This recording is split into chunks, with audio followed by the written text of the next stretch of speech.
नमस्कार दोस्तों, मैं वीरेंद्र कुमार आपका मेरे YouTube चैनल सू एंड डबल में हार्दिक स्वागत करता हूं।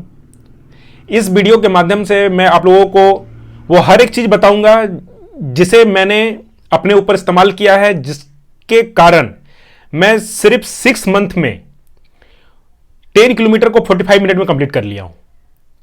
तो ये वीडियो शुरू हो उससे पहले मैं आप लोगों से बस ये रिक्वेस्ट करना चाहूंगा कि अगर आप लोगों के पास में अभी समय नहीं है तो आप इस वीडियो को बाद में देख लेना, पर पूरा फुल देखना ताकि आप हर एक चीज को समझ सको कि कैसे एक लड़का जो कि 30 प्लस का है और ओवरवेट है, 74 केजी का हो, और वैसा लड़के ने सिर्फ 6 महीने में 10 किलोमीटर 45 मिनट में कंप्लीट किया। तो ये वाला बात आपको समझने के लिए पूरा वीडियो देखना होगा। अगर आप पूरा वीडियो देख लेते हो तो आपको पूरा क्लियर हो जाएगा कि आपको किस तरह से वो कौन कौन सा कदम उठाना है कि आप अपना भी जो भी टारगेट गोल है उसको सही तरीके से अचीव कर सको।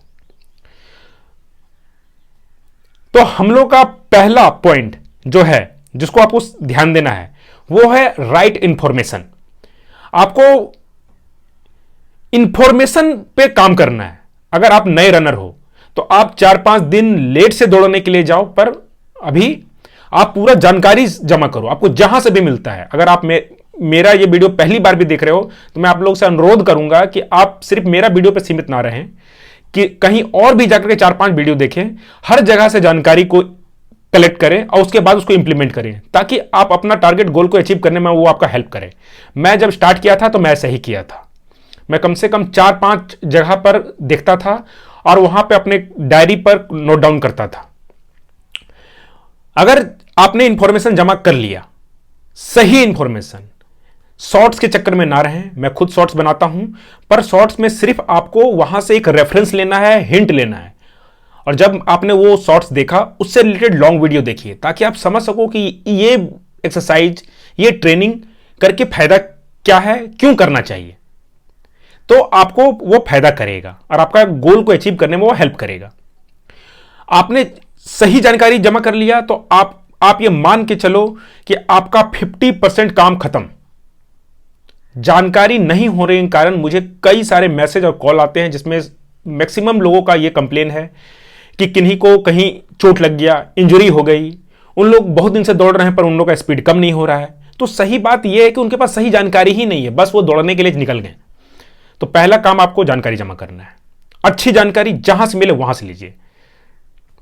दूसरा, जैसे ही जानकारी आपके पास जमा हुआ, आपको प्रैक्टिकल बनना है, रियलिस्टिक गोल बनाना है। अब ये बात बोलने का मतलब क्या है, जैसे कि मैं अपना उदाहरण देकर ही हर चीज को समझाऊंगा ताकि आप अच्छी तरह से समझ सको इस बात को। मैं जब दौड़ने के लिए स्टार्ट किया तो उस समय मेरा 74 केजी वेट था।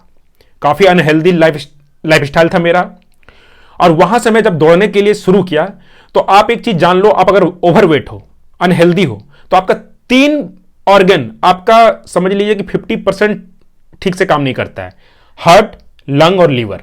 तो आपको ये 3 चीज को भी काम ठीक करना होगा, तब जाकर के आप अपना गोल को अचीव कर पाओगे, नहीं तो आपको वो शरीर सपोर्ट ही नहीं करेगा। जैसे ही आप स्पीड दौड़ने जाओगे आपका ब्लड सर्कुलेशन हाई होगा, अगर हार्ट आपका उतना हेल्दी नहीं है तो आपको सही रिजल्ट नहीं मिलेगा। स्पीड दौड़ने में आपका लंग को ऑक्सीजन का मात्रा प्रॉपर चाहिए, नहीं अच्छा है तो फिर प्रॉब्लम करेगा। लीवर के साथ भी वैसा ही है, तो वो डाइजेस्टिव सिस्टम में आपका इफेक्ट डालेगा। डाइजेशन आपका सही से नहीं हो रहा है, लीवर खराब है तो फिर आपको नहीं हो पाएगा। तो आपको एक रियलिस्टिक गोल बनाना है। आपको समझना है कि आप किस पोजीशन में आज के डेट में खड़े हो। आप समझ जाओगे। आप शुरू का 8-10 दिन दौड़ो, नॉर्मल दौड़ो। मैं स्टार्ट में यही किया था। मैं 8-10 दिन जब शुरू में दौड़ा, मुझे समझ में आ गया कि मेरा शरीर 10 किलोमीटर को 1 घंटा से थोड़ा ज्यादा समय लेता है दौड़ने के लिए। तो मैंने पहला जो गोल बनाया था कि 50 मिनट का टारगेट लेके चला था कि मुझे 50 मिनट तक में पहुंचना है। 4 महीने का टाइम लिया, 50 मिनट के हिसाब से मैं काम करना शुरू किया। एक मेरे दिमाग में था कि नहीं, मैं 50 मिनट तक चला जाऊंगा, ज्यादा भी एकदम नहीं जाना था। और मैं जहां पे दौड़ता हूं वो एक एरिया जो है हिली एरिया टाइप का है, अप एंड डाउन बहुत है। तो यहां पे दौड़ने पे क्या होता है कि ऐसा जगह में आप जब दौड़ोगे ना तो आपका स्पीड कम हो जाता है। तो जब मैं अपना पहला इवेंट कोलकाता में दौड़ने के लिए गया था, तो वहां मेरा पहला बार में ही 45 मिनट आ गया था, क्योंकि मैं इस ऐसा टेरेन में, ऐसा सरफेस में दौड़ता था, और वहां पर जब गया तो वहां पूरा फ्लैट सरफेस मिला। तो उससे मुझे क्या हुआ कि फायदा हुआ। यहां तो मुझे ज्यादा टाइम निकल रहा था क्योंकि हिली एरिया है, ज्यादा समय लगता था, पर वहां फ्लैट सरफेस में मुझे ऐसा काम किया। तो आपको प्रैक्टिकल गोल बनाना है। इसके बाद आपको प्रैक्टिकल गोल में आपको यह समझना है कि मैं कितना समय का टाइम को लेकर के उस पर ट्रेनिंग करना है। दूसरा, इसी के अंदर में आपको सही इवेंट का सिलेक्शन करना है। अब सही इवेंट का सिलेक्शन करने का मतलब क्या हुआ? आप अगर नए रनर हो, पहली बार मैराथन पे जाना चाह रहे हो, तो आपको यह समझना होगा कि मैं क्या आने वाला 4 महीना 6 महीने में कितने का डिस्टेंस को अच्छी तरह से दौड़ सकता हूं बिना किसी इंजरी का। सिर्फ कंप्लीट करना बड़ा बात नहीं है।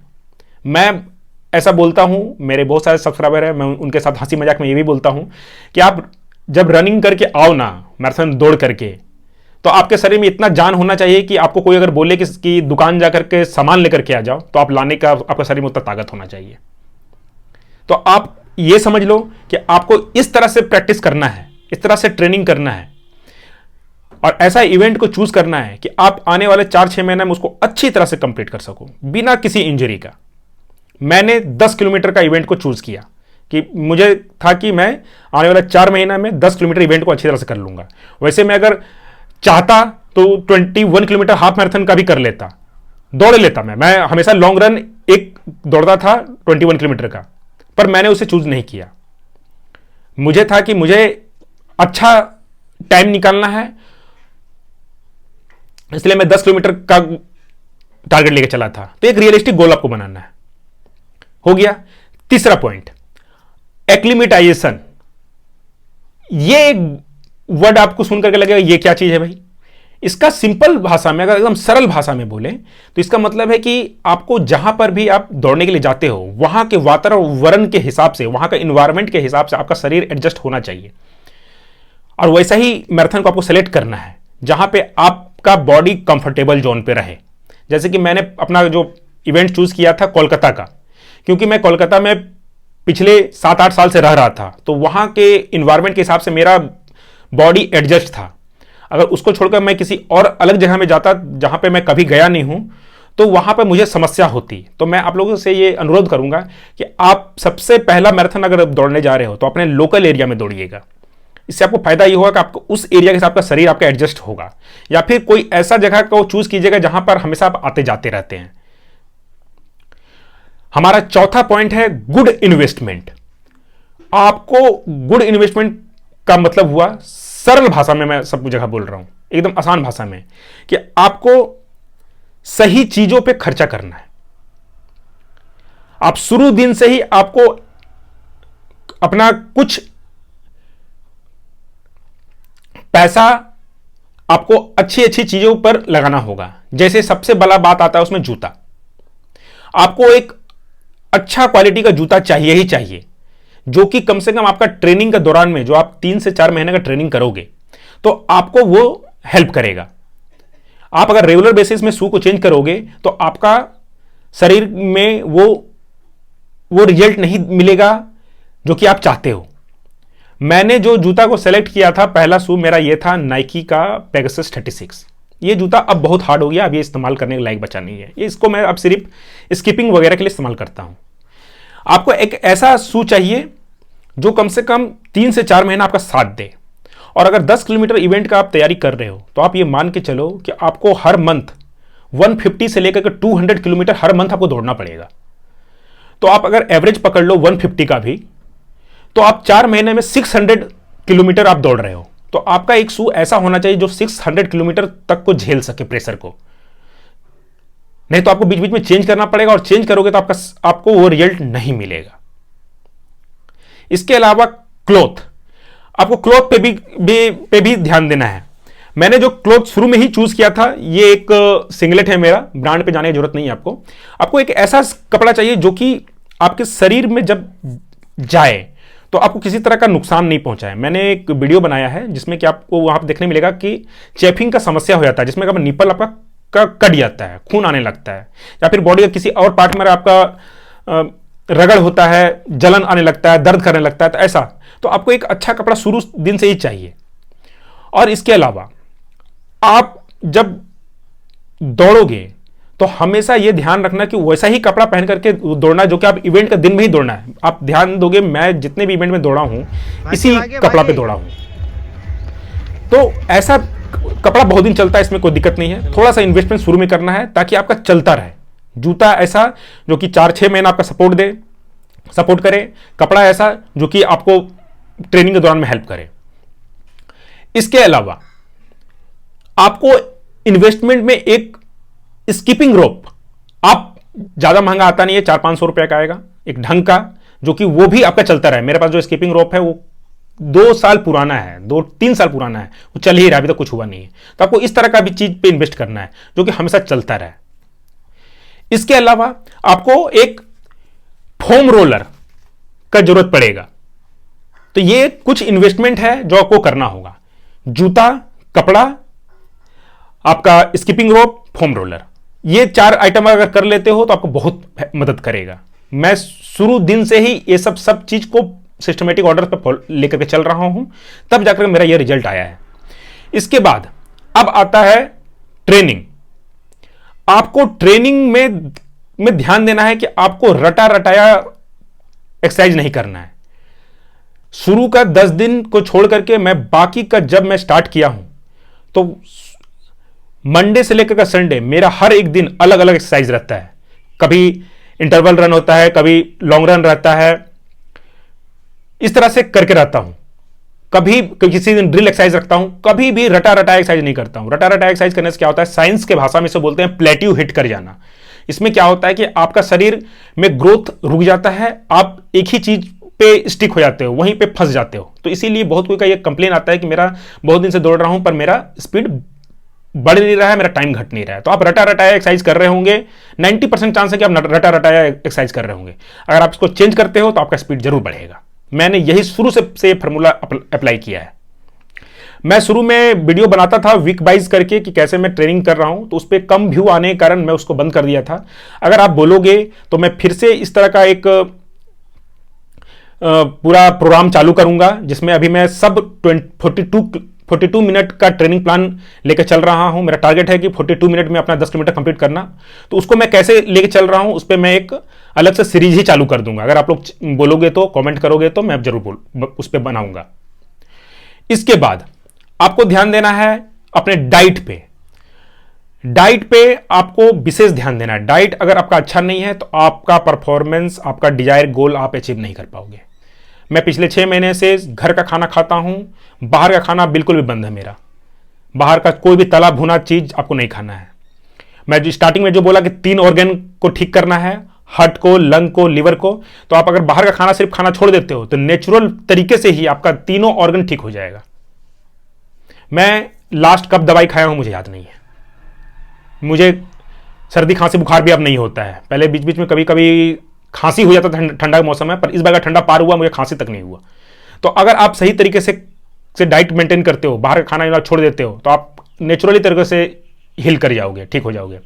और अगर डाइट में अगर बोलोगे तो आप घर का खाना, रोटी, चावल, दाल, सब्जी ज्यादा भी खा लोगे तब भी कोई दिक्कत नहीं है। और इसके अलावा मैं 2 आइटम को जोड़ने के लिए बोलूंगा। एक है डेट्स, खजूर, जो गीला हुआ खजूर आता है, वो कोई भी फल दुकान जाइएगा मिल जाएगा आराम से। दूसरा गुड़, मैं ये डेली खाता हूं। आप ये खा के देखो, आपका शरीर में जबरदस्त रिजल्ट देगा। मैं कोई हाई फाई आइटम आज तक इस्तेमाल नहीं किया हूं, पिछले 6 महीने से तो मैं इस्तेमाल नहीं किया हूं। भविष्य में करना पड़े तो अलग बात है, पर अभी तक मैं नहीं किया और इसी चीज को लेकर के मेरा ये रिजल्ट आया है। इसके बाद आपको करना है वेट मैनेजमेंट।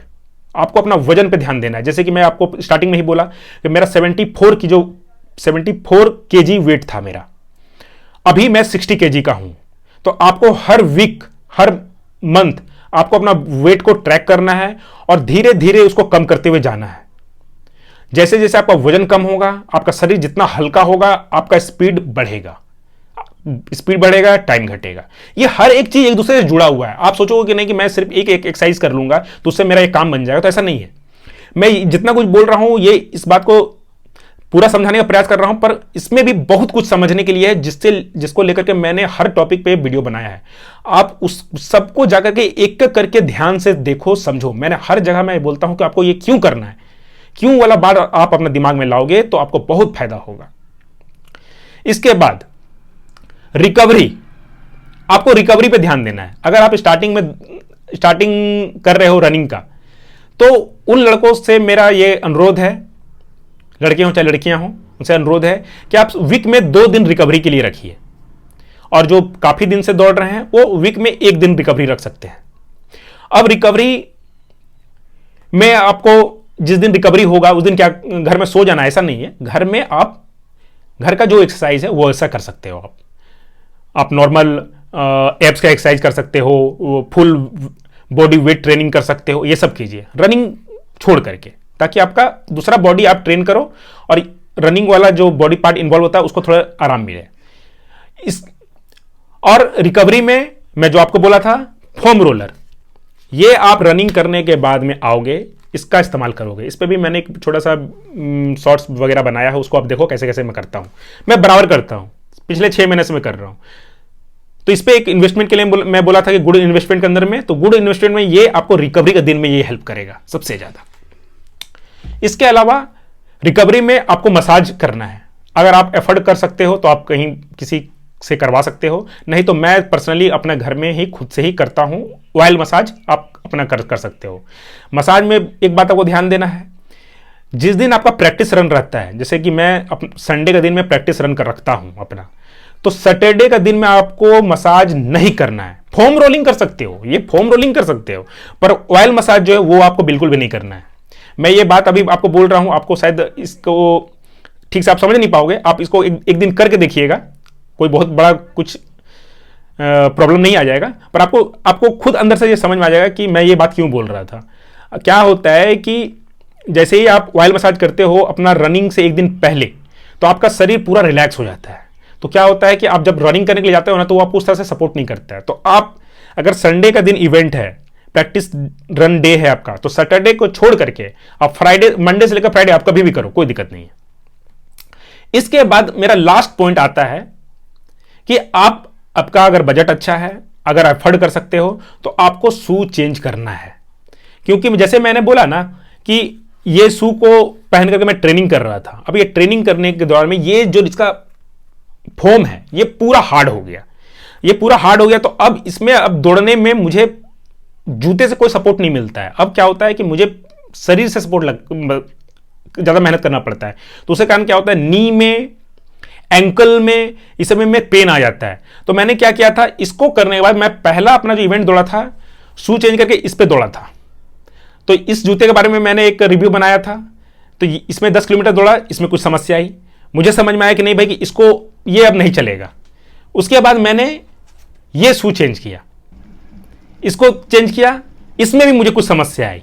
जब इसमें समस्या आई तो मैंने लास्ट में अभी ये शू पहन करके दौड़ रहा है। आपको अपने बजट के हिसाब से भी चेंज करना है। ऐसा मैं नहीं बोल रहा कि ये जो शू मैं ले लिया हूं ये सबसे अच्छा है, बिल्कुल भी ऐसा बात नहीं है। मेरा बजट के हिसाब से मुझे जो सही लगा मैंने उसको चयन किया। मैं आपको कोई भी जगह में, चाहे कपड़ा के बारे में बताया, चाहे जूता के बारे में बताया, चाहे फोम रोलर बताया, मैं कोई भी ब्रांड के बारे में नहीं बोलूंगा। आपको मैं सिर्फ जानकारी दे रहा हूं कि ये स्टेप उठाइएगा तो आपको फायदा होगा। मैंने यही सब किया है और तो मुझे ये फायदा मिला है। 6 महीने में एक ओवरवेट लड़का, अनहेल्दी लड़का अगर 10 किलोमीटर को 45 मिनट के अंदर दौड़ सकता है, तो आपका इस तरह का कोई तरह का समस्या नहीं है तो आप इससे भी अच्छा परफॉर्म कर सकते हो, मुझसे भी अच्छा टाइम निकाल सकते हो। खाली आपको इन स्टेप को फॉलो करना है। मैंने एक व्हाट्सएप ग्रुप बनाया है, उसका लिंक आपको डिस्क्रिप्शन में मिल जाएगा, आप उससे मुझसे जुड़ सकते हो।